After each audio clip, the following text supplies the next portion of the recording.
Bonjour tout le monde et bienvenue à notre programme de Cuisiner avec Monsieur Steve. Aujourd'hui, nous allons cuisiner, pas vraiment cuisiner, mais on va faire notre propre sandwich. Je vais faire un sandwich. Alors, pour faire un sandwich, je sais que j'ai besoin de 2 tranches de pain. Je vais utiliser du hummus, d'épinards et du fromage. Alors, je vais prendre mes 2 morceaux de pain.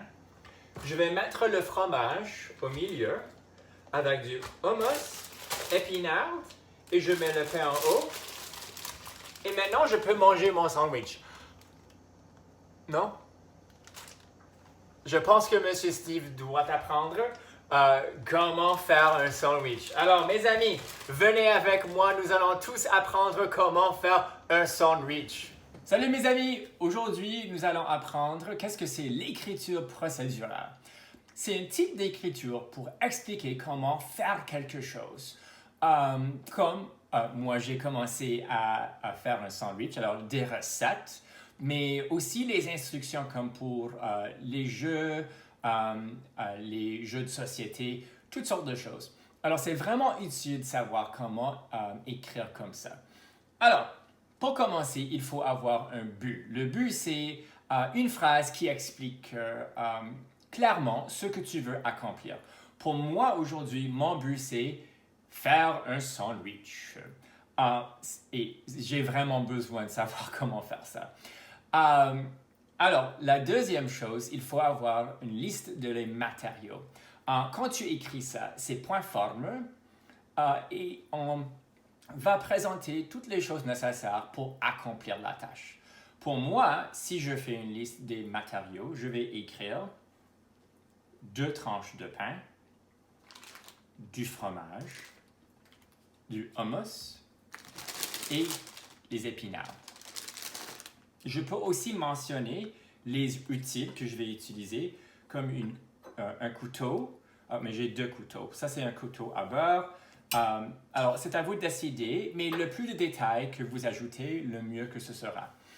Après ça, il faut écrire les étapes. Et ça, c'est une liste de phrases numérotées comme étape 1, étape 2, étape 3.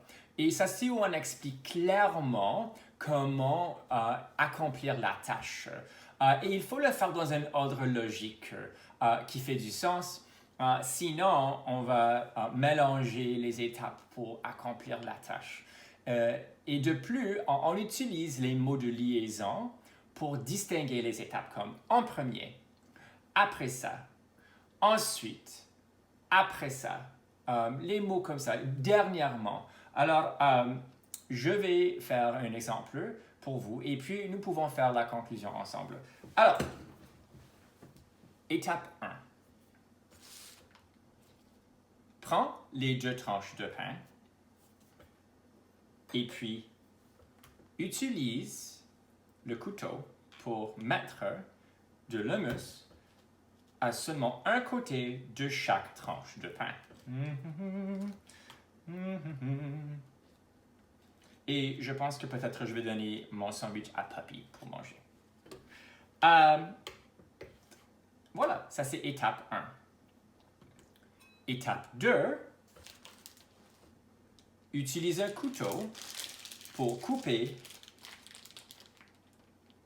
des tranches de fromage minces pour mettre sur le sandwich. Je vais juste mettre 2 morceaux. Et puis, étape 3, ou tu peux juste continuer avec celui-là, mets le fromage sur un côté avec l'hummus de les 2 tranches de pain. Étape 4. Ensuite, mets des épinards par-dessus du fromage. Étape 5. Prends l'autre tranche de pain face avec l'hummus et place-le par-dessus les épinards. Étape 6. Vous pouvez utiliser vos mains pour juste appuyer sur le tranche de pain par-dessus. Et puis, étape 7, coupe ton sandwich.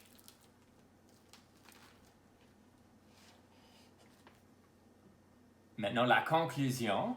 La conclusion, c'est une phrase qui montre le produit final. Enfin, mange ton sandwich.